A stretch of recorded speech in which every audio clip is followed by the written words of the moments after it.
Warning. The opinions, ideas, views, emotions, and temper tantrums expressed or otherwise conveyed on the Tony and Josh show may not, and most likely is not, suitable for all audiences, and therefore should not be heard by anyone unless supervised by an appropriate nanny state. Enjoy!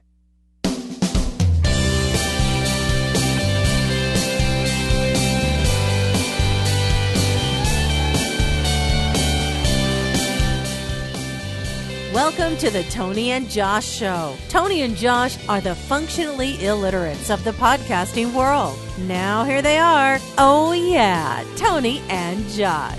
Hey, welcome to episode 20 of the Tony and Josh Show, and we're going to be doing live calls tonight. That is, if anybody wants to call in.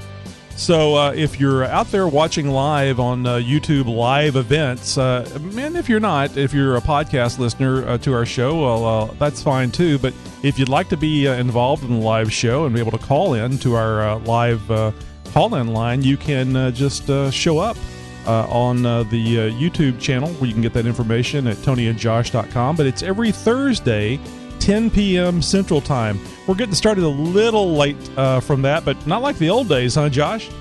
Oh, yeah, we were fashionably late there several times, and we're slowly knocking that number down a little bit and getting closer and closer to that 8 o'clock, or, well, I guess it'd be 8 o'clock my time, but 10 o'clock Central time slot on the dot. Now, of course, 10 o'clock is God's time because that's Central Time, Josh. I've told you before.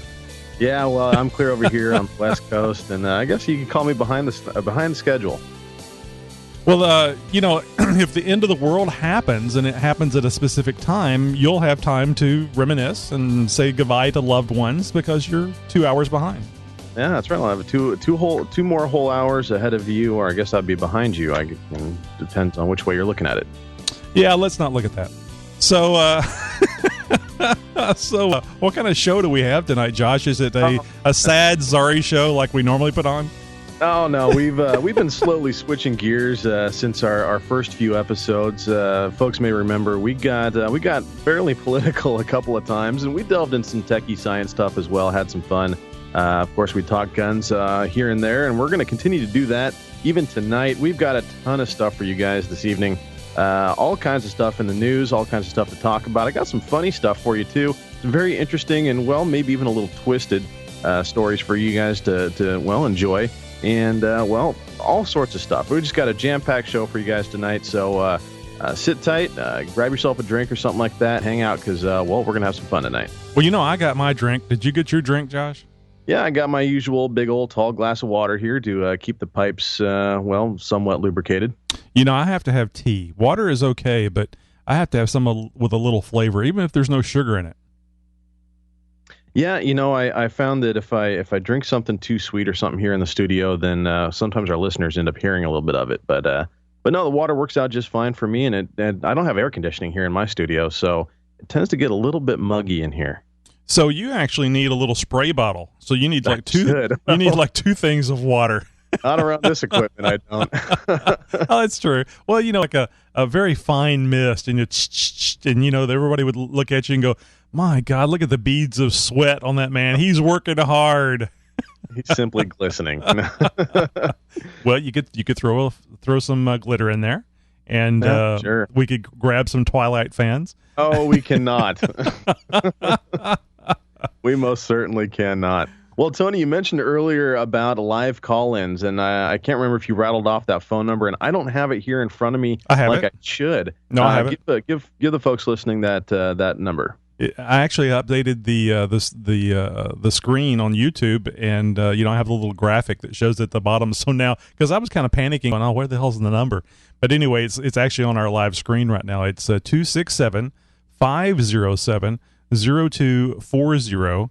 And then you'll need to put in the conference code, 219835, and you'll come up on our board. Yep, we have a board, and it'll show the number that's calling in, and we will probably just call off the last three numbers of your phone number and let you know that you're live, and what's your name and what are you calling about. So if you want to call in, great. If you're a podcast listener and you want to call in, too bad, because it's only for the live show. But you can make note of that number, and whether or not you're watching on YouTube, the recording of this live event, or listening to it on the podcast, you can just jot down that number, and during the live event, you can give us a call.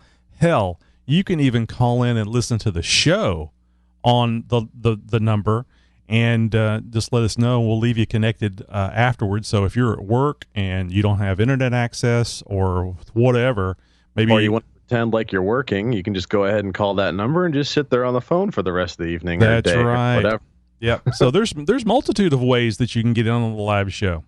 Well, and speaking of podcasters, if you guys are listening to this, after the recording, you do have a way to participate in the show nonetheless. We have a 24/7 voicemail line we'd like for you guys to give us a call at. That number is 206-600-6882. It is 24/7. Nobody is ever going to answer that phone. You can leave about a 3-minute message or a rant or compliment or whatever you'd like to do on that voicemail line, and, chances are we'll get it on the show. Let's we've got a few past Nikki G voicemails that I was going to play tonight. Let's play one, and after that, Josh, let's explain to the audience what you were doing last week when you weren't here. All right. Hey, this is Nikki G. I just got done listening to the podcast this morning. I come home from work. Yeah, I work nights because weird people work weird, keep weird hours. But it's dead quiet in the house, dark. It's got a little bit of time before I have to get the hatchling up for school. I'm listening to your podcast, and you guys play that paranormal intro. It creeped me out. And I haven't been that scared since I was a kid. And when my oldest brother made a makeshift scarecrow and put a rubber witch's mask on it, and stuck it outside my bedroom window and tapped on the glass. And of course, I looked out the window and I saw that, and I started screaming on top of my lungs. And it woke my dad up, and he come running in my room swinging a golf club. And so to this day, I just cannot get that image out of my head of my dad standing there in his tighty whitey swinging a golf club screaming. So, yep. Now I got to go through more therapy. Thanks, guys. And about the my purse thing, no purses in the NFL. I'm glad for that. I would like to see purses banned from movie theaters, restaurants, shopping malls, and everywhere else that my wife makes me carry her purse. You packed it, you carry it. God did not put me on this earth to be your pack mule. All right, guys, that's about it. Oh, and about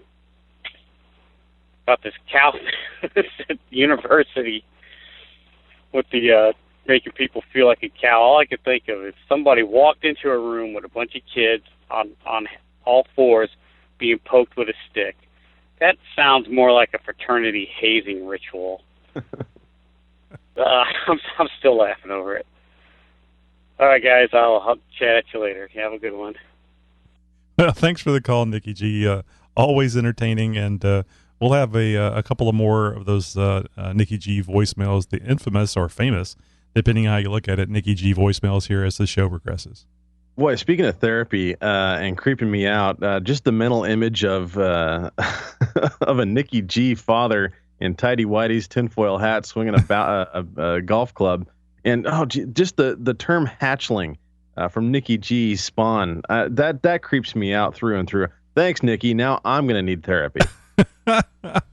And if you guys aren't remembering what the hell Nikki G is talking about as far as past episodes, that's because it was a few shows back, and you can easily remedy that situation by going to TonyandJosh.com and listening, getting caught up on the past shows. Yep, TonyandJosh.com is where you go for all the good stuff, weekly updates or semi-weekly updates, and of course our entire show archive, all past 19 episodes now, can be found there. And we can you guys can get in touch with both Tony and myself through various means through TonyandJosh.com. So, Josh, you weren't here last week. Where the hell were you? I certainly was not. I was abducted. No, I wasn't abducted. I was down in California. I was on an off-roading adventure, a little bit of an excursion. I was, just a few hours outside of Lake Tahoe, way past a little town called Placerville. It's about the last little remnant of civilization before you head up into the mountains and into the roads to what is commonly known as the Rubicon. And I had just an epic adventure out there. I didn't take my own vehicle. I rallied with some other guys who I've been off-roading with several times before, and we had one hell of a time. A little bit of carnage, some breakage, but all in all, it was a great adventure, and I cannot wait to go back. I took somewhere around 20 some odd gigs of pictures and video, which I'm still sorting through. I've yet to go through all of that yet, so I've got my hands full with that, as well as trying to get back into gear and catch up for my time off, because I took the entire week off. I was out there for many days, so had a lot of fun. But it's good to be back and back in the saddle and back here on the show. Now, I know from past off-road trips that you've made that were overnight, you forgot things. Even though you were prepared, you forgot some critical items. And I remember in one case you forgot a pillow. Did you remember your pillow this time? Yes, no, I remember the pillow. Let's see, there was at least one critical item that I forgot this time around, and that was my coffee filter holder. I've got one of those, put it over the top of the coffee cup and put a filter in your grinds in it, a little plastic holder thing. Oh, that's cool. And I brought my coffee grind. I brought my coffee filters, and I brought a coffee mug, but I forgot the damn holder. And so I had no means of, facilitating the coffee filters and the coffee and the steam, the boiling hot water. I tried doing it with my hands, but that didn't work out very well. So no. I ended up trying to, rubber bands and sticks and twigs. And I was going all MacGyver out there in the woods trying to make something work, because damn it, I needed my coffee in the morning. And nothing was really working out. So I ended up bumming some of that, what do they call it? The Starbucks Via, the little instant packets, which all in all aren't half bad, but I like my coffee to where you can stand a fork up in it. And those just weren't cutting it, but it was better than nothing. Yeah. No, I figured there was enough people there where you could get a coffee fix. It's really funny how you can get just the right water, the right coffee blend, the right mixture, and if you're a half and half person, the right amount of half and half, and you just have it's like a lovely little morning time adventure, a ritual. And, I got it down to a science, man. And it's just, and when you don't have your little ritual, it's, the day is okay. It just didn't start off as well as it could. So it's a nice way to start the day. Yeah, no, I go through a little bit of a fit in the mornings if I come out to the kitchen and I realize at that point that I forgot my coffee mug at work. And so it's, quick scramble, try and find another travel mug somewhere in the house or the garage or, through the camping gear or something, so I can have my morning Joe on my way to work. Yeah, I do pretty good about waiting till I get to work to actually drink the coffee. And do you know that the one 20 ounce, I think it's a 20 ounce container that I had, because I don't like fixing a little coffee. I want, a good amount, but something that's not one of those 64 ounce mini kegs that's too much. From Stop and Go or wherever the company used to sell those things. But there's no place to put it. I don't care if your vehicle did come with cup holders. There's not going to be a cup holder for that. And I'll be damned if I'm buying PVC to make an adapter to carry that thing. I've thought about it, because you can see the PVC adapter idea, But anyway, I took it to work, and I made that 20 ounce mug last almost the entire day. And I can't do that. I've got a 45-minute drive in the morning to my regular job. And a little bit of the coffee goes to that, and then the mug that I have is certainly not the most insulated of all mugs, so the coffee doesn't stay very hot very long. So I'm usually at it fairly regularly, and even then, sometimes by about 9:30 after I've been at work for 3 hours, if I still got any coffee left in there, I'll go ahead and go to the water cooler. We got a little hot water spigot on there. I'll give it a little bump with some hot water, and bring it back to life for a little bit. Oh, even better reason to have it where you can stand a fork in it, because you won't really notice the water. Exactly. Well, yeah, just a couple ounces of hot water brings the coffee back to life, and when you make it as strong as I do, it's still better than just about any other barista out there. Mm-hmm. Yeah, I guess I'm kind of lucky. The cafeteria downstairs at work, they do carry Starbucks. It is not as good as the coffee that we make here at the house. We've got one of those Kruger, whatever it is. doodads that you put in the K-cups into. And normally I would not have gone with something like that, but my wife's mom had a K-cup, I think it was a Cuisinart K-cup brewer given to her, an old one. And it had some problems with it, and she gave it to us, and we tried it, and it worked fine. And we kind of got going on the K-cups.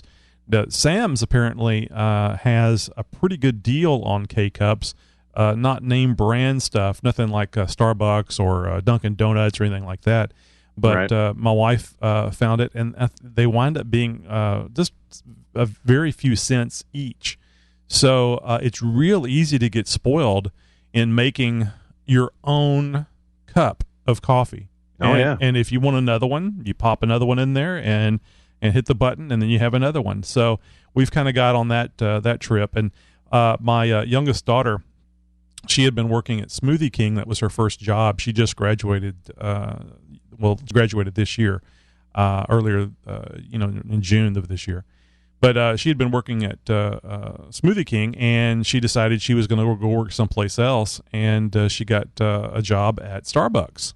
Oh, I'll be darned. Yeah, so she's not a coffee drinker, and that worked out. Yeah, so she's been bringing home some Starbucks K-cups. Well, lucky you. Yeah, so.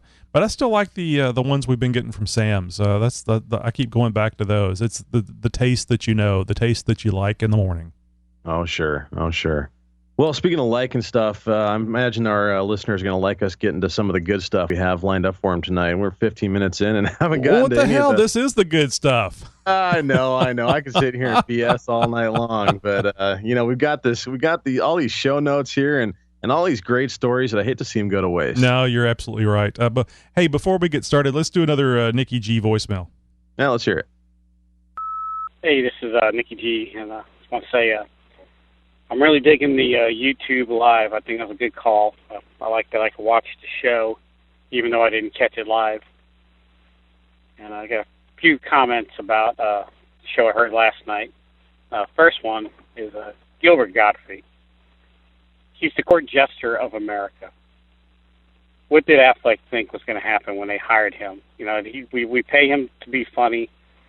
Not everything he says can be a gem, but it's his off-color humor that it's part of the Gilbert Gottfried charm. I think Affleck just went overboard, of course, like any corporation. Like we're going to think Gilbert Gottfried's views are Affleck's views.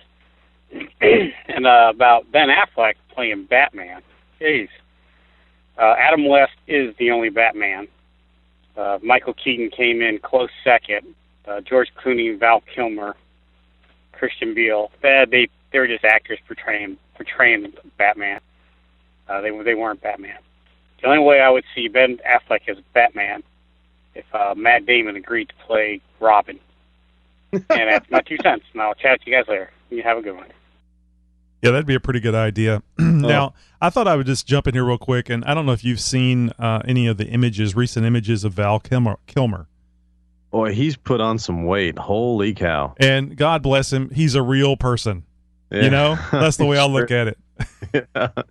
Not infallible. No, certainly not. Yeah, just like you and me and everybody else, and probably has a bad habit or two. I would think so.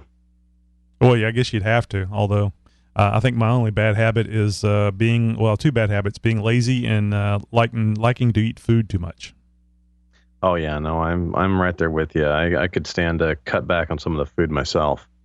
So last week we didn't talk about the upcoming September 11th memorial type stuff, remembrance of the 2001 attack on this country, on this this nation's soil, and kind of did that on purpose. I think there's too much of a commercialization of the 9/11 tragedy, and companies associating themselves with that. And in fact, I last night I heard on when I was watching the PVR recorded episode of The Five, they talked about a couple of companies getting hot water. One of them was AT&T.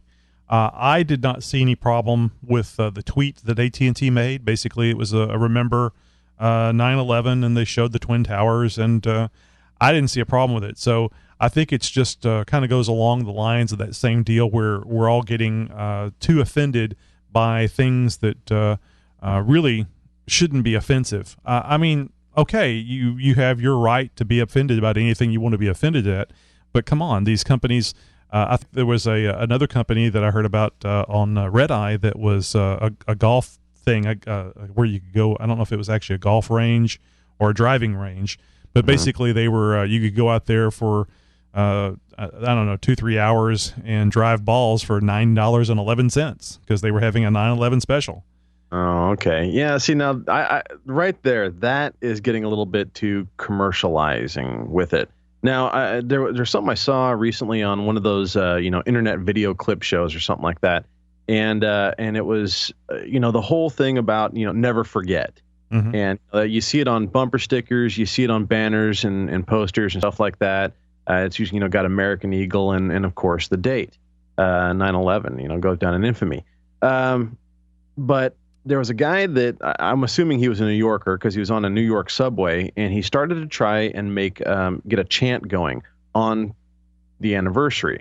And this was actually a year prior, but they were airing it just yesterday. And, he started screaming, USA, USA. And he went about 7 or 8 rotations and nobody followed suit. Wow, that's keeping it up for a while. Yeah, well, he tried, and I would imagine, after the 4th or 5th one, and nobody's barely even looking at you, let alone joining in on your chant, it got to get a little uncomfortable. Yeah, and he was a sort of thing. Well, everybody has forgotten, never forget, and so as New York, everybody was coming together. It was the epicenter of this coming together of patriotism and good old America. And this guy couldn't get a USA chant going on 9/11. So apparently a lot of New Yorkers, or at least people in that subway car, had forgotten about Never Forget. That's kind of sad. Although we don't know what the guy looked like, we don't know how he sounded, and it is the New York subway, which I've never personally been on, but I've seen or I've actually heard of several instances where you keep your eyes down and to yourself. And you shut the F up. But hats off, and I applaud the guy for trying to get something going like that. I mean, I'm surprised. It's New York. It's where the attack took place, and it's not the only attack that they hit the Twin Towers, one of the Twin Towers, in the parking garage underneath some years prior. So New York is a big target in the U.S. Yeah, no, absolutely. There's another thing that kind of sort of bugged me a little bit because, that date has 2 specific anniversaries of tragedies. The second of which being the whole Benghazi thing. Yeah. And I'm really kind of shocked. Now, I don't know about your neck of the woods or the circles that you are informed through, but I nary heard a whisper of Benghazi yesterday. Yesterday, of course, being the 11th. And it kind of bothered me a little bit. I mean, not that I have a personal stake in this or anything like that, but it is such a tragedy, one, that it happened, but all the circumstances around it and all the things that kind of get my goat a little bit as far as how things were handled both before, during, and after that whole massacre really, really stood out. And I don't like any of it at all. And the fact that it really just didn't get mentioned. Now, I'm not trying to make light of what happened in New York, but nonetheless, I don't think that we need or should sweep this whole Benghazi thing under the rug either. No, well, it was swept under the rug for political expediency. Oh, there was you betcha. There was an election coming up, and you can't have the president de jure being viewed as somebody that cannot protect Americans, no matter where they are. And obviously, I'm sure some people put things together like, oh, wait, there was a memo, there was an email about them wanting more security. Now this is happening. Crap. This isn't going to go over well for the president nor my presidential bid in 2016. So I think that there was a huge cover-up that took place. It's wrong. It needs to come out. And that's the problem I have with it. Nothing that we can do is going to bring back those 4 people. No. And I agree with Hillary Clinton in as much as what difference does it make? It's not going to make any difference for those people coming back from the dead, but yet we can make sure that we hold the people that killed them accountable. We can make the families of those individuals feel better because justice has been served. We can feel better as a country because we didn't let a group of people get away with it. And that also means that we need to hold the people that made the bad decisions leading to this attack accountable. Thank you. I was hoping you were going to make that point because that's what I was. To me, it would make some degree of difference at the very least if there was some degree of accountability, at least stateside, on who all was involved in dropping the ball as far as extra security and stuff like that goes. There's still many answers that still have not yet been answered as far as, why were these requests ignored? What was this guy doing down there to begin with, especially during, this particular time when there's a lot of tension and a lot of other things going on that would have, just about any other delegate would have been shipped right out of there for his own safety, and this guy was not. There's a lot of things that just don't quite add up. And the one thing I did hear about Benghazi yesterday was that there was an interesting statistic that Hillary Clinton resigned, and that's about as far as anybody losing their job goes with this whole thing.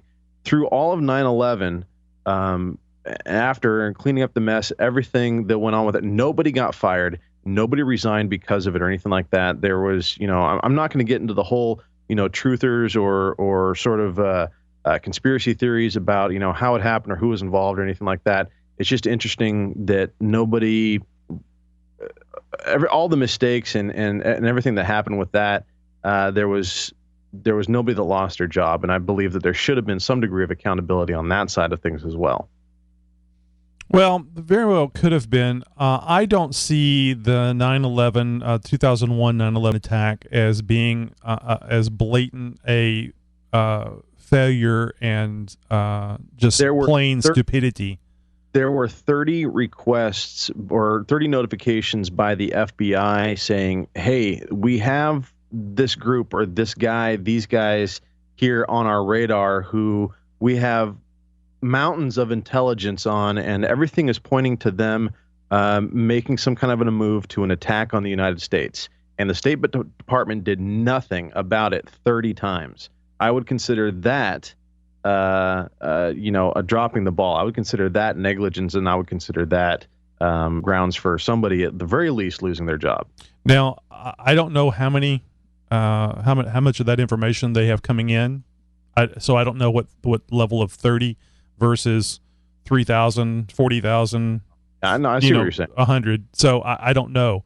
I'll give it a benefit of the doubt, but I don't give anybody the benefit of the doubt whenever there's a 30-foot hole blown into a wall protecting our embassy at Benghazi weeks before this attack, where there's actual email or some request from the diplomat there in Benghazi that, hey, I'm concerned that there's going to be an attack. That would be too. 30 requests from the FBI is certainly, to me, is a big deal. Saying, hey, this possibly could be a problem. That to me is a big deal. But it's a little different whenever you have somebody that's representing you in this country and in that country, and they're saying, look, I'm fearful because of these things that are going on, and nothing's done. So I'm not saying that one is more important than the other, but one reeks of on the plus, on the not the plus side, but on the most positive way I could put it, incompetence. Oh yeah, level, and at worst, criminal. The scales are definitely weighing that on that side for sure. So I agree with you. Something needs to happen with that. Somebody needs to come out and tell us. Now, I'm sure that you heard that the people that were in Benghazi during the attack, the Americans, the embassy personnel, they were forced, or I guess forced is an okay word. They were forced to sign non-disclosure agreements where they could not talk about this. Not only that, but these people have been shipped to every corner of the world and are nearly impossible to find now. I mean, they're under such degree of protection and relocation that getting an interview with any one of them now is impossible. I mean, it's just not going to happen. Well, it's possible and it's going to happen. According to eventually. No, according to the Five last night, they reported that, and I apologize, this isn't my show notes. I don't have the names, but okay. they basically said that some congressman is going to put, I think it's Darrell Issa, in touch with the survivors so that they can be interviewed in a hearing. So I think something is going to. We'll see, about political games and how they're played. But at least I was going to say, it might take a year or two maybe, and it'll be just in time for an election and perhaps, or closer to at least, so that it's still fresh in the mind when somebody like, Hillary Clinton is running for president. Well, I think, that's one way of doing it, and that certainly probably isn't a bad way of doing it. But I think with somebody with the last name of Clinton, you need to take them out early. You need to take them out at the kneecaps if you don't want, because they have a tendency to. They're like the monster from the '60s movies. You shoot them with this, you irradiate them with nuclear bombs, and they just keep coming back. So this thing, they need to go directly for the eyes, because Josh, that's what I always thought as a kid. Shoot them in the eyes. They may be alive, but they're not going to see where you are. No, certainly not. I've never really liked Hillary to begin with. There's just something about her just kind of grinds my gears. I don't know. She's great. Maybe it reminds me of an old teacher that I used to have or something. That would drag her fingernails across the chalkboard to get your attention. Just something about her just doesn't quite mesh with me just right. And she's been just as slimy as her husband through her career. Her own independent career. So I'm glad, one, that she's out of office. I don't believe had any right, holding the position that she did here recently, and certainly was proven in her way that she handled the whole Benghazi issue. But nonetheless, I that alone, I think, is plenty enough cannon fodder for her not to be able to at least successfully run a good campaign for presidency, let alone get many votes for an election. Well, I did not have a problem with Hillary Clinton initially. Didn't really have any information about her. Didn't have any feeling one way or another. Now, Bill Clinton, I've always had an issue with, and of course, then that was galvanized whenever he stood up in front of the United States and lied. Yeah. I find pardon the pun, I find what he did in the White House and the Oval Office distasteful. But I really, the real issue I have with him is the standing up and lying to my face, so to speak. So with Hillary, I really didn't have a problem, and I've mentioned this before, until she didn't do something about him. I don't mean had him killed or anything. I mean, she should have, and I heard this in one of our podcasts I was listening to recently, and I'll just state it again. She should have stuck her foot up his ass and wiggled her toes. And then I would have had a lot more respect for her, but that would have hurt, and I think in her mind, I don't think it realistically, that would have hurt her future bid for being president. Yeah, and I think that's where that stemmed from. But there's this whole, and it seems to be happening more and more lately. A lot of this womanizing and fraternizing around and sleeping around and stuff going on in Washington. But there seems to be this big movement of stand by your man, so to speak, and it's even happening here on the local level. We had a guy here recently, some county commissioner or something like that. Kind of got caught with his hand in the cookie jar, and by cookie jar I mean one of the secretaries or something. That's the honey jar. Yeah, and so he of course saying, well, I didn't do anything wrong, and well, my home life sucked so bad I had to go somewhere or something. Oh no, not that I think excuse. I think there was a dozen excuses trying to justify his actions or something like that. And guess who's standing up by the podium the entire time, right there with him? It's his wife, and wedding ring still on, and standing by her man. And supporting him the entire way. And well, he was just kicked out of office. Actually, it was made official today. But nonetheless, I mean, from the federal level to the state level to the county level, this whole support your man because, well, it's the Christian thing to do. It's the political thing to do. Now, how about doing the right thing for a change? And that's where I come from. Well, there's no problem. I don't have a problem with a wife or a husband supporting their spouse, but no one in their right mind, after doing something so nefarious as what some of these individuals have done, should ask their spouse to stand there with them. They do not need to share that shame, that blame with their spouse. Be in this case, be a man, stand there, apologize. I have sinned against ye, whatever, and take it by yourself.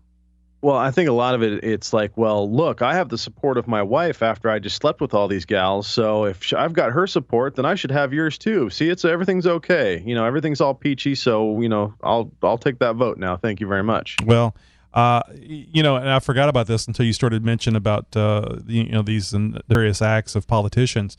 But Anthony Weiner is now out of the mayoral race in New York with garnering somewhat like 4% of the primary vote. The winner, I don't remember the guy's name. I don't care. It's New York. But all I care about is Anthony Weiner is not going to be the mayor of New York. But anyway, the winner got like 40%. What was there ever a doubt? I mean, I understand what he was doing. Yes, Maybe there was.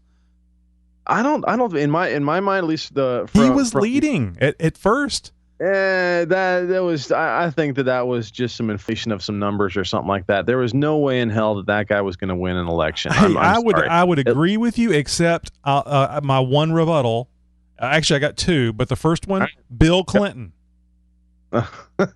How did that man get reelected after what he did in the White House? Because he did it in the White House. No, because he was our first black president. I don't know. Lesser of two evils. He played a good sax. I don't know. I can't answer that question, but he was certainly way more popular than Anthony Weiner was. Whatever. Oh man, that guy is just very. Again, pardon the pun, distasteful. He's just he's very unsavory. I first saw him while watching. Now you're just asking for it. All this distasteful and unsavory. I think that's how the stain on the dress happened. Yes. But I first saw Anthony Weiner in an interview on Bill O'Reilly's The Factor.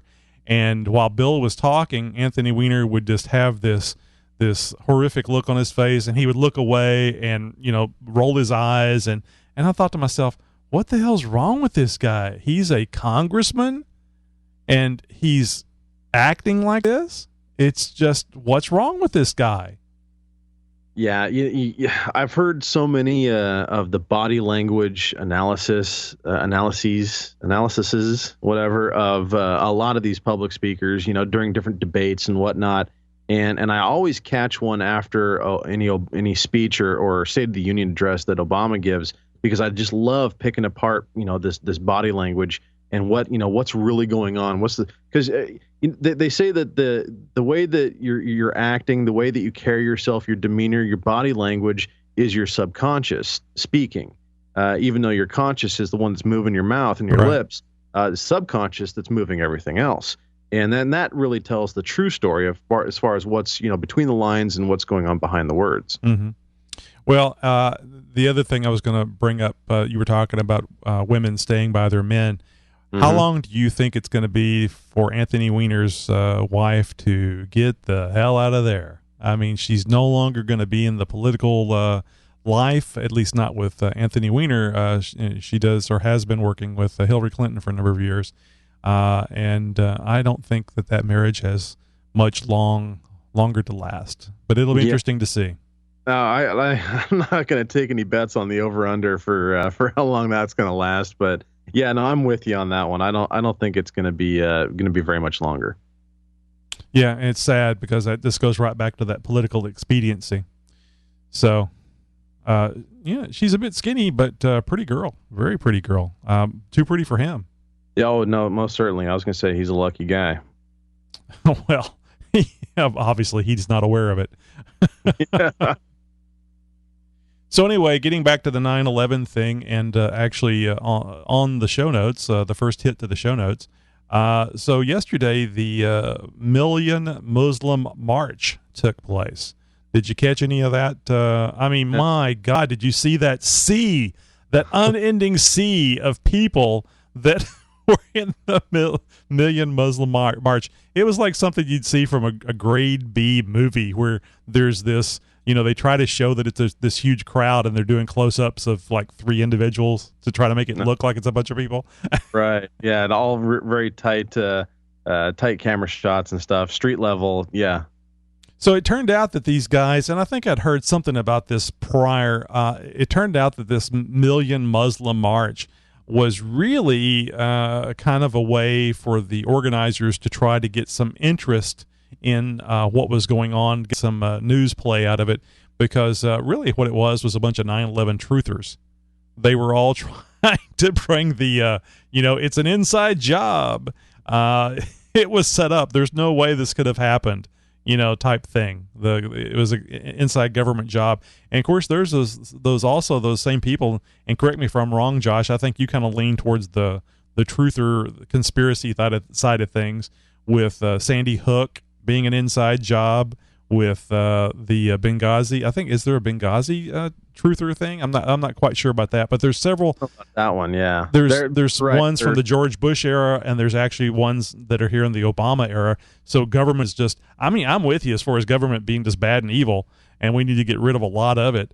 But I don't think that any of them manipulated this to make it happen. I think that the worst case would be, I think, like we said about Benghazi, where just being inept would have been as much as their involvement in creating a situation. Yeah, I was going to say 99% of those who are holding public office are too stupid to put anything like this together. I'm surprised half these guys can tie their own shoes. Well, they've got people to do that for them. I guess they do, huh? Yeah. Well, I mean, gosh, look at Pelosi. Did you see the thing where she was, I forget what she was even talking about now. She was asking her 5-year-old grandson for advice on something. I wanted to wring that old bat's neck. Seriously, he's 5. He thinks that purple is a flavor. Seriously, no, this, I don't know. It was some PR stunt. I don't know what the hell she was doing, asking a 5-year-old and then telling him, something. I heard a quote, a little radio snippet. I wish I would have, if we knew we were talking about this. It's gold. I pulled up this audio clip and I heard her saying, and then, rebuttal to the children's answer, like something along the lines of, well, don't you know that they're killing thousands of little children every day? And it's like, you just told that to a 5-year-old.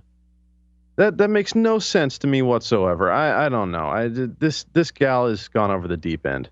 I think all that Botox or something has sunken into her brain and caused some damage or something. Yeah. Well, this is the yeah, that's right. Pelosi used this conversation with 5-year-old grandson to push for attack on Syria. Oh yeah, it's all about the children. And if I remember correctly, yeah, I think it was back what you were talking about where she was talking about they were killing children, because I think he actually asked, not these words, but something like, are they a danger to the United States? I mean, more simply in a 5-year-old terms, but it's like, my God, this guy could be a conservative because he's asking the right questions. I'm glad somebody is. Are they a danger to the United States? Well, No, but that's not the point. There's a red line, and they just took their little toe and put over it, and we gotta put them down, man. That's a great question, Billy. Here's a job. No, there's no jobs. No. There's not going to be jobs. What's wrong with you, man? If there's jobs, then people start going, hey, I don't need the government.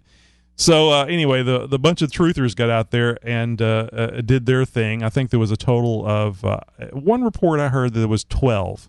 Other reports I heard there was maybe 100 or a couple hundred.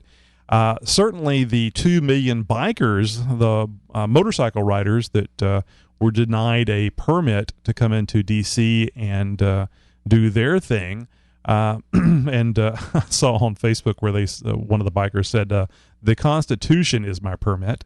And really, honestly, the permit was just to have some intersections closed at certain times so they could do their whole bike ride inside the Beltway there at Washington, D.C. within maybe a couple of hours.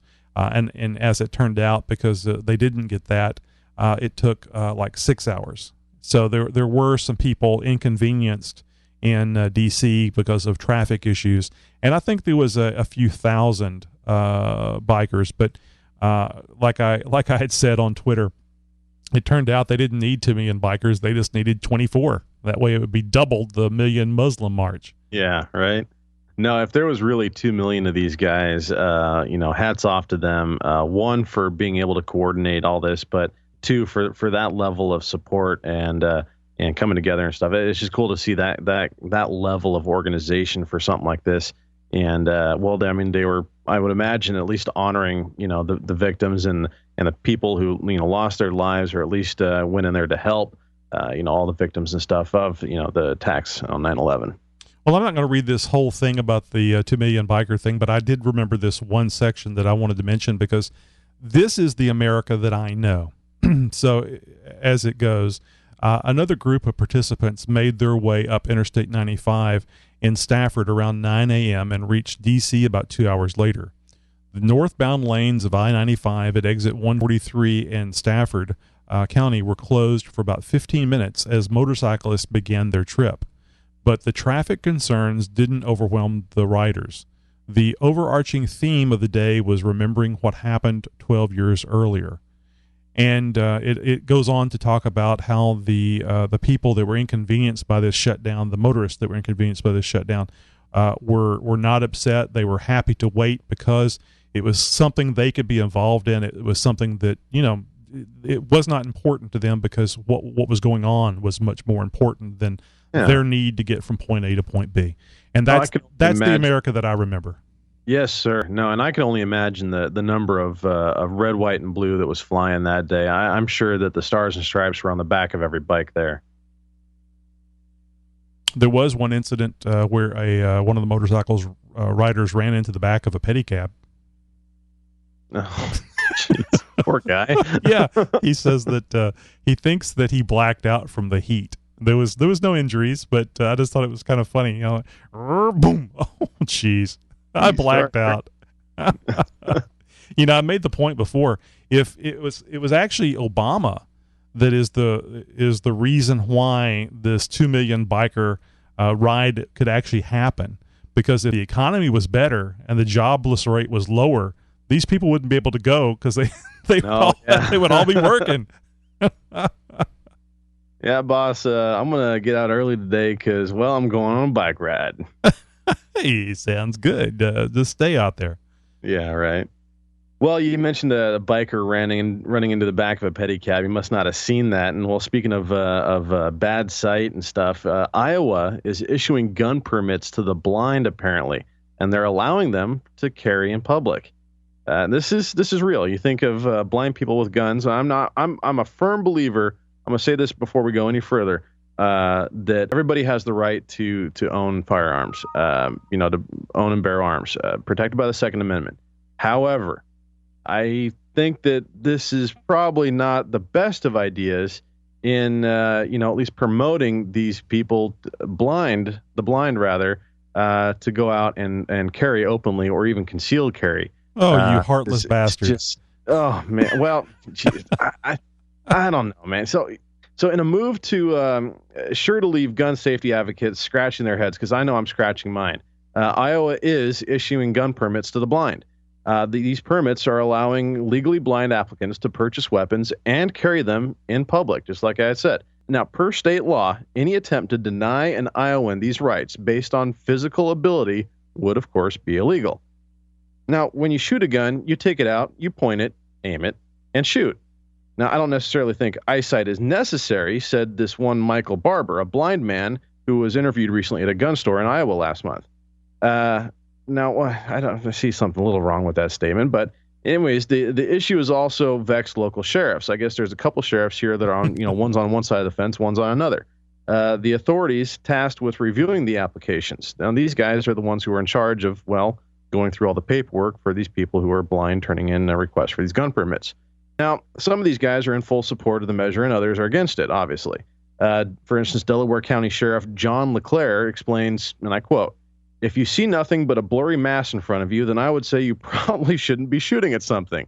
Well, that you can file that in the no S Sherlock file cabinet there. Now, on the other side of the fence, Cedar County Sheriff Warren Wethington, who has a legally blind daughter, he says if sheriffs spent more time trying to keep guns out of criminals' hands and not people with disabilities, their time would be more productive. That sounds like this guy is off to a good start in my book, personally. Now, Iowans have always been able to carry firearms in private. And see, like I said, I've got nothing wrong with that. But a new law passed in 2011 extends that right to the public sphere while placing no limits on physical ability. Now, federal law, in tandem with the Gun Control Act of 1968, also does nothing to limit the legally blind from owning a gun, leaving that issue for states to sort out individually, as well they should. Kansas, for instance, altered their laws back in 2010 to prohibit issuing concealed carry permits to anyone, and I quote, "suffering a physical infirmity which prevents the safe handling of a weapon." In January of this year, shortly after the Sandy Hook Elementary School shooting, blind singer Stevie Wonder offered his thoughts on gun control in an interview with CNN's Piers Morgan, our favorite douche nozzle of the year. "Imagine me with a gun," he said. "It's just crazy. Crazy or not, constitutionally protected rights means there will be more guns in the hands of the visually disabled. My advice for those in Iowa, keep quiet and duck." Now, I will remind you, I understand your concern, but I will remind you, in Silence of the Lambs, our FBI agent was able to save her life by shooting a gun while she was legally blind. The lights were out. Oh, well, she was trained. I'm standing to my position here. No, but seriously though, I do have one. I understand this. They write a law and they don't take into account, and it's hard for me to believe that these people are lawyers and they don't use 50,000 words to describe some simple thing.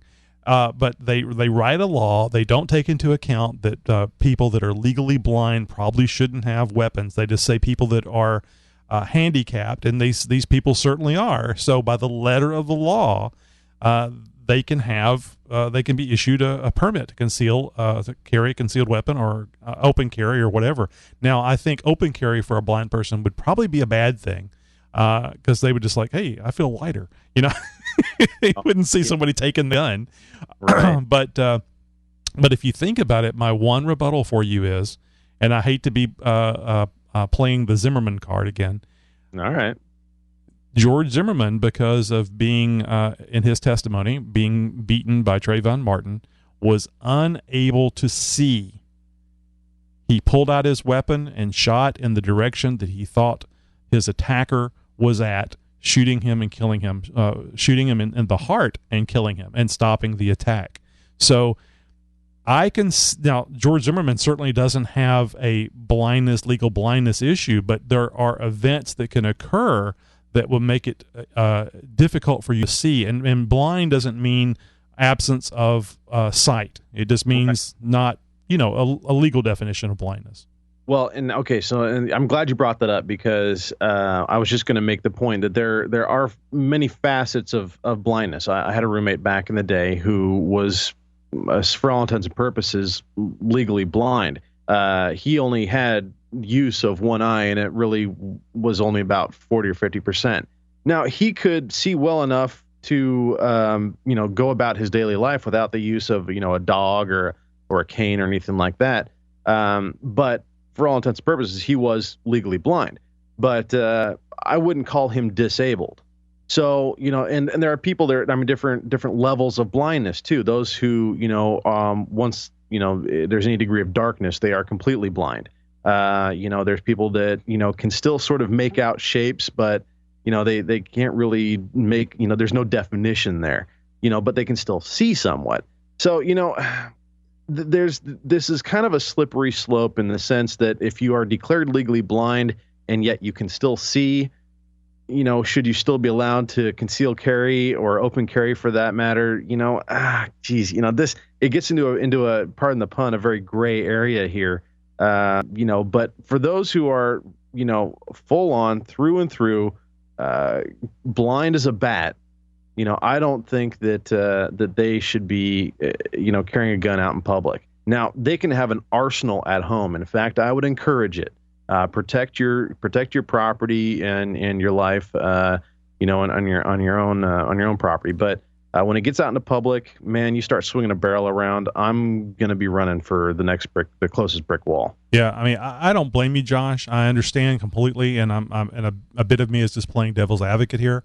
But no. I will say this: if it is a conceal and carry permit, and blind people can get it, then those bottom feeding people, that criminals that prey on the elderly, the blind, the handicapped, will also have to think twice about going after blind people if they know there's a possibility they could be armed. And you don't have to see your attacker. All you have to do is know where they are. Now, and I also mention, if they are held to the same standards as the rest of us are, being held legally responsible for discharging that weapon, which I'm certain they would be.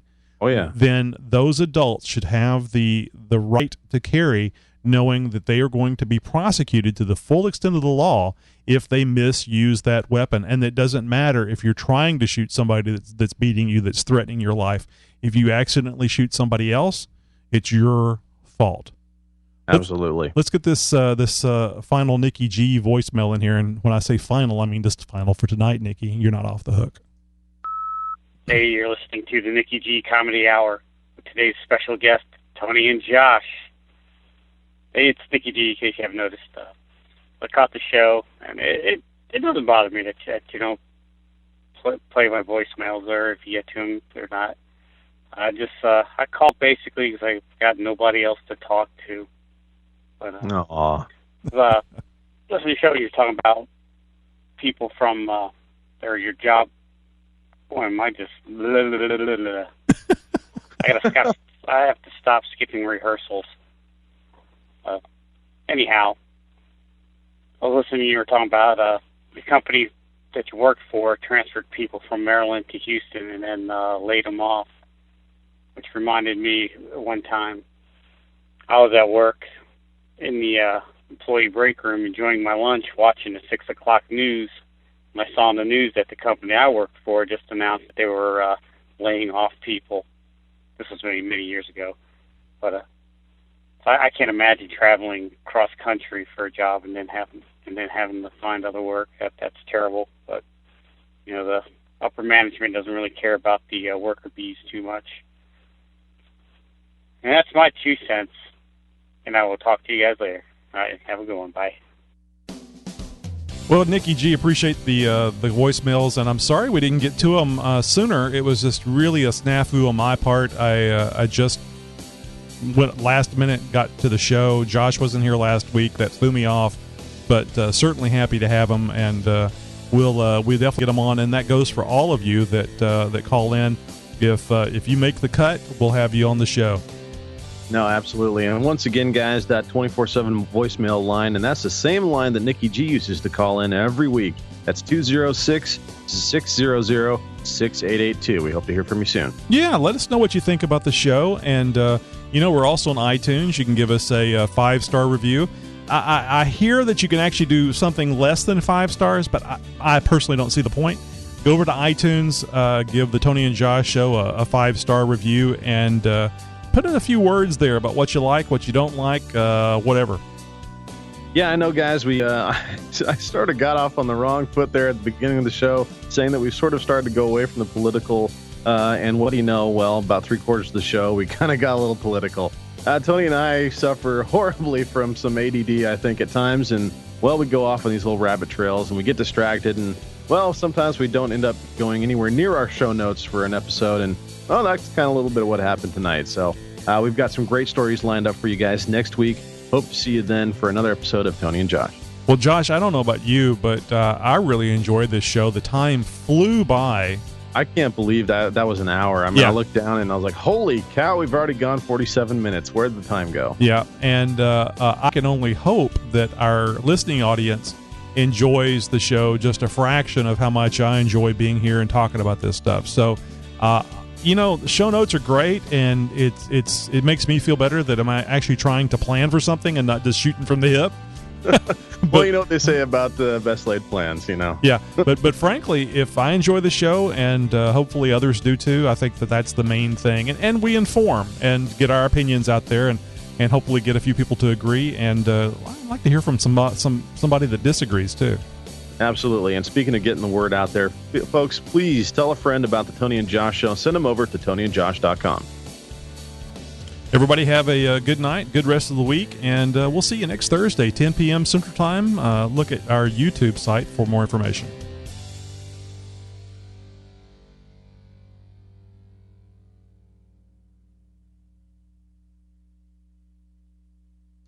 Yeah, show notes be damned. Apparently. Hey, but you know what? That was a pretty solid show, all in all. I mean, we kept on a roll, and although we were probably rolling in the wrong direction, I think it was a good roll nonetheless. Well, I'm glad you brought up Benghazi, because I forgot about that, and they were talking about that on the 5 yesterday, and and I'm really glad you mentioned that, because I got the same problems with it that I did a year ago, and it also helped me remember that there was a possibility that we're going to actually see some of these individuals that were there firsthand and get more information out as far as who did what, who said what, how far up the food chain it goes. And I have no doubt, this my personal opinion is, it goes straight to Hillary Clinton. And I bet you Obama's involved in it. Although I don't think we'll ever know. I think people will roll over on swords before that happens. Yeah, no, you're 100% right there, and I couldn't agree more. I mean, it straight up to Hillary Clinton, and I think honestly that's why she resigned. In fact, it was I forgot who it was. It was maybe somebody in Congress or a senator or something that during her hearing for resignation, somebody asked the question of something along the lines of, well, should we take this resignation as you taking accountability for your level of participation in Benghazi? And it was pretty much a no comment sort of thing was her answer. There was no direct it was political spin, saying a bunch of stuff and not saying anything at all sort of answer. And to me that just got guilty written all over her face. I don't know. I don't know if it's best for them to take her out at the kneecaps now, or wait until it's a presidential bid. Personally, I really hope they. Yeah, personally, I was going to say I would like to see them do it now, because use what you got now. So if you need to do something else later, you can do that too. No, I'd say keep it as your ace in the hole, and just when everybody is looking, and she's got the attention of the entire nation, and everybody's looking for this, at this next presidential election and stuff. Who's going to be, the Democratic candidate? Just smear her nose in this deep, and bring this ace in the hole out, and just, lay it to her. And like you said, take her out of the kneecaps, man. I think that would be the time to do it, because that is when it's going to get the most attention. I think if they do it now, it's going to be a blip on the radar and back under the rug it goes. Well, you're probably right. To me, I would rather her be taken out of the political process really early, so we don't have that specter over our head in 3 more years, 2 years, or whatever it is. Yeah. Not enough. Well, I agree. I mean, you want to do the best you could do when you can do it. When's the best time to do it? But yeah. No, I agree with you in some degree because it would be nice to get her out of the way and make room for more candidates or other candidates or what have you. I see where you're coming from on in that regard. But in the same sense, I think that for other timing's sake, that they may try and stretch this out for another few years and really pull out some big guns later on. Well, keep in mind that if these are congressional hearings that these folks that were there during the Benghazi attack, the survivors, if it comes out now, it's not going to be. They really won't be able to do the timing thing. It's just going to come out when it comes out. And I personally think it's going to be pretty devastating if these people tell the truth. Oh, and in the Benghazi thing, there was somebody that they didn't lose their job, but they got demoted. The whistleblower, the one that said that there was a screw up, that they didn't send any troops, and blah blah blah. The military was upset about that too, because that's not the way that we play. If our people are under attack, we go in. Yeah, it's interesting you say that because I can't recall hearing an interview from any military personnel about all this. And I think because of what you just said there, I think you're right, because anybody wearing a uniform would say, well, that ain't right. Mm-hmm. If I would have gotten that phone call, if I would have seen that memo, I would have been the first up. People would have responded. There would have been a response. And I think that because you ask anybody in any branch of the armed services about Benghazi, the response is going to be negative. And, that's not good for the spin. It's not good for, the direction they want to head with the media on this. They want to try and get this under the rug and forgotten about as soon as possible. But I think hopefully if there's some merit to what you're saying in that, some of these survivors are going to get interviewed, there's going to be some sort of a hearing, hopefully they're not taken out in some sort of tragic car crash or something like that on their way to the hearing. So I just saw this on Twitter and I thought it was funny right before we started talking about this. A new person that started following me today, and I followed back. She says, I have a friend with a tattoo of a spork. Drugs are bad. Yes, yeah, drugs are bad. Okay? It's not a fork. It's not a spoon. It's a spork. Spork. Yeah. I wonder how old that tattoo is, because I can't imagine anybody in the last 20, 25 years thinking that getting a tattoo of a spork would be a good idea. Man, when was the spork invented? I don't remember sporks being around all my life. That's for sure. Oh no, I remember them back in the early 80s. I'm gonna have to look this up real quick because that's good stuff right there. Well, I don't know if it's trustworthy, but Wikipedia has some information. Oh my God! 1874? That can't be right. Oh my God! Well, yeah, I see that 1874. I'd read it down a little further. Actually, the word spork appeared in the 1909 supplement to the Century Dictionary. Good wow. God, I had no idea. Now you see that kind of salad spoon over there to the right? Oh yeah. I remember seeing those. I've never considered that being a spork though. Yeah. But it is. It's a spoon, but it's a pointy spoon. Yeah. I'll be darned. There's also some other things. I know there's a spork. I think there's also there's a knife combination, I think. I just can't remember what it's called. I've seen, well, it's a spork knife. Yeah. It's got a straight edge on one side, kind of, so you can kind of get a little bit of a sawing action on one side of it. God, where have I seen those before? I can't remember now. But yeah, no, you're right. There's a fork spoon knife combo out there somewhere. Kind of like man, pig, cow. Yeah. Man, bear, pig, cow. I can't remember what it was now. Man, bear, pig. Yeah. I think the joke that I made, because that was something fairly popular a few years ago, and I said, hey, that's all the names my wife calls me. Oh, shit. Hey, keep the pillow talk out of it, man. Oh, I guarantee there's no pillows involved whenever she's calling me names. So did you ever get recovered from last week? Did you recover? I haven't seen you on chat on XJ Talk, and I was a little concerned today that you might have been out feeling bad.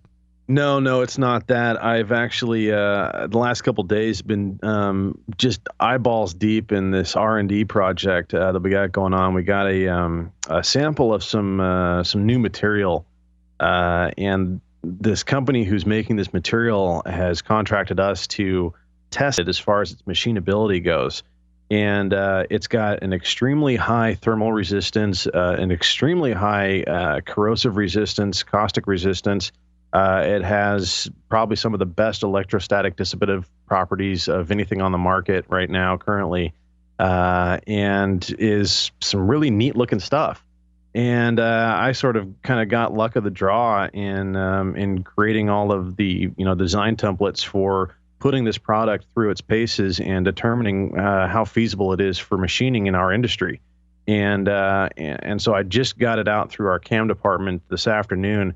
And it's been balls to the wall the last 2 days trying to get this project finished up so I can move on to some other stuff. But it's kind of neat, but it's taken 100% of my focus trying to do the right thing with this stuff, because if this ends up being a viable product, then I'm sort of at the tip of the spear as far as this goes. So it's kind of cool, and I've just been sort of had that laser focus and trying to make sure that everything I've got is going towards this project, and we get it done right. Yeah, no, that's great. No problem. I just, like I said, I was afraid you may have been feeling bad the entire week.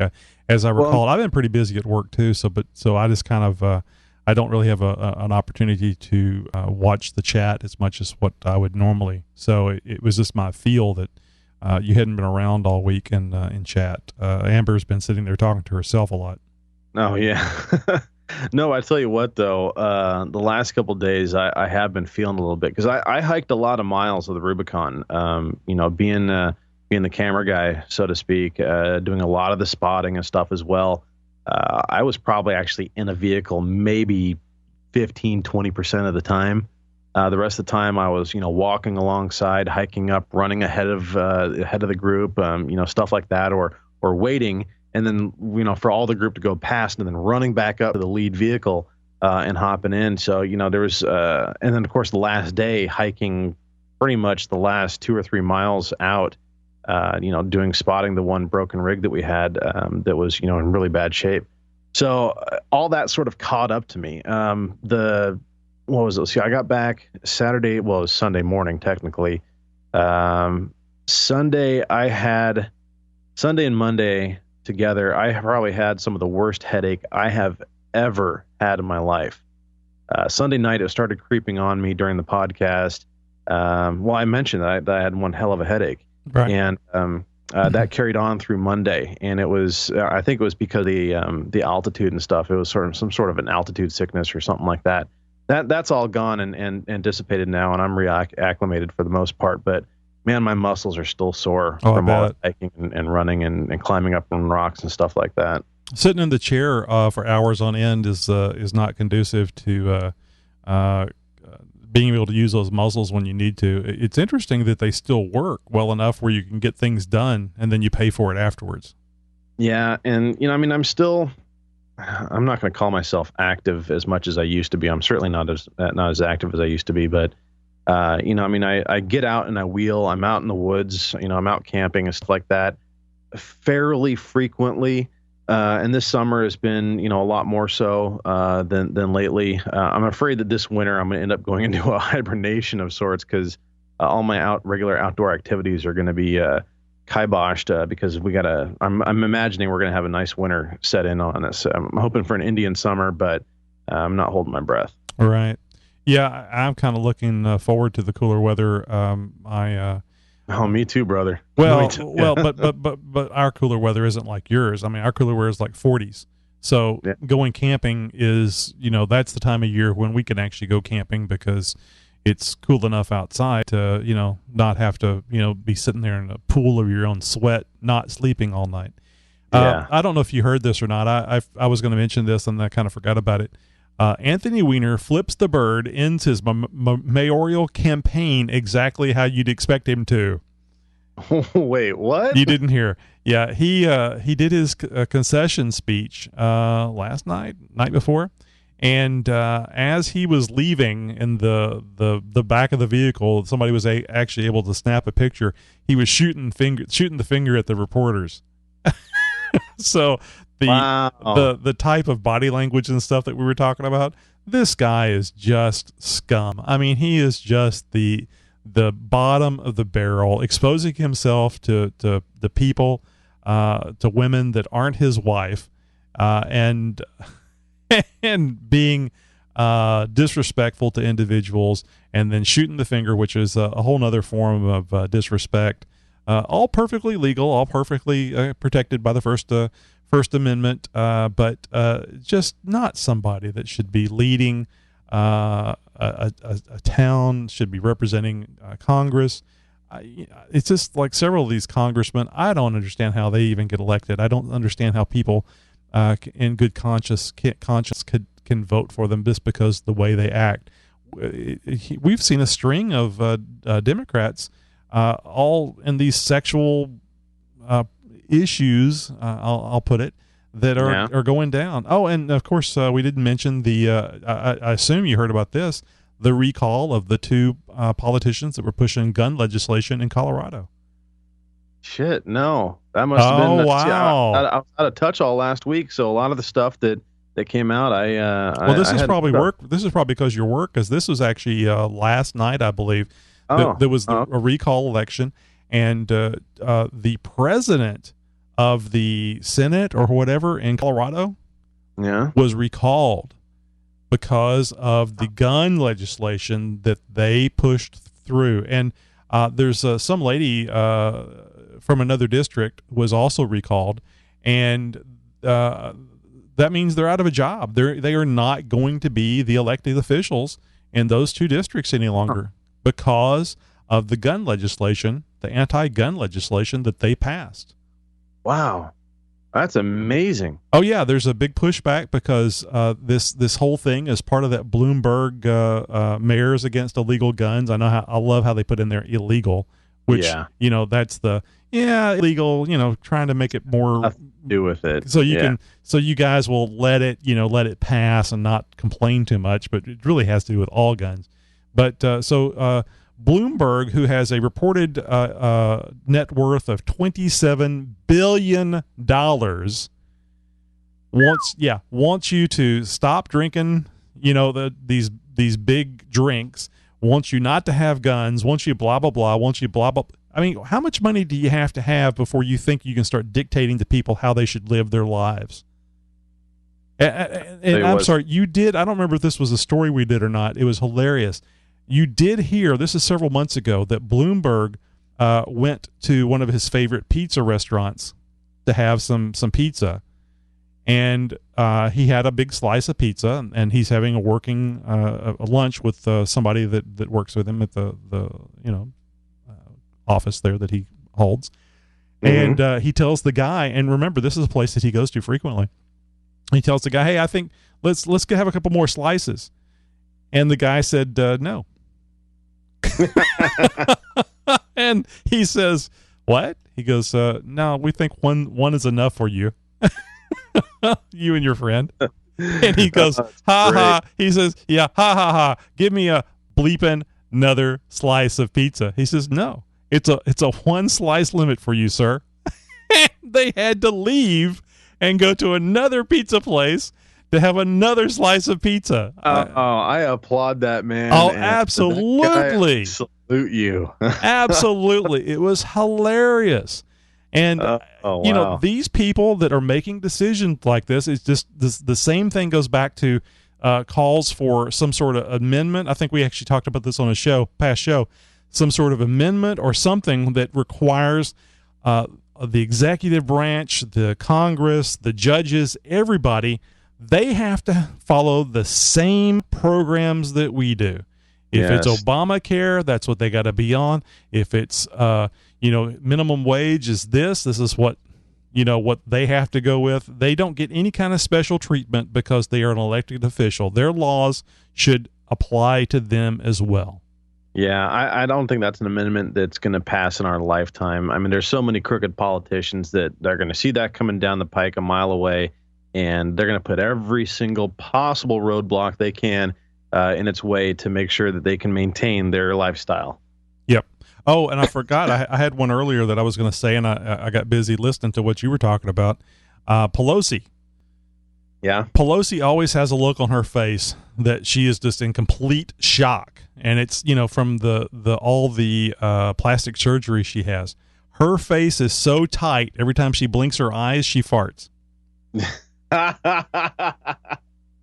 I like that one. I'm going to have to use that one. Oh, I heard this one on Red Eye last night. Seth Rogen, the Green Hornet guy, the Pineapple Express. Yeah.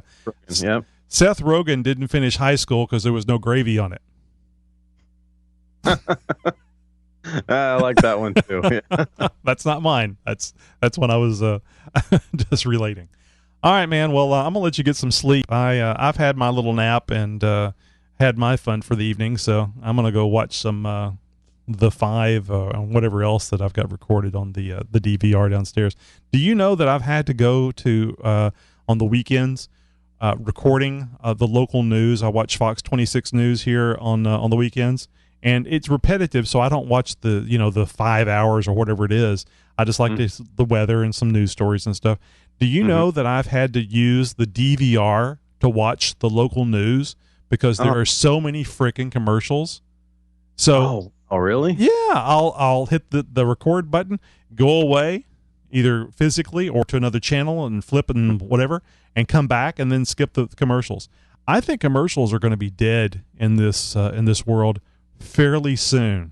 Yeah, it's going to come down to product placement. There's going to be people wearing Pepsi vests on your evening news or something like that here pretty soon.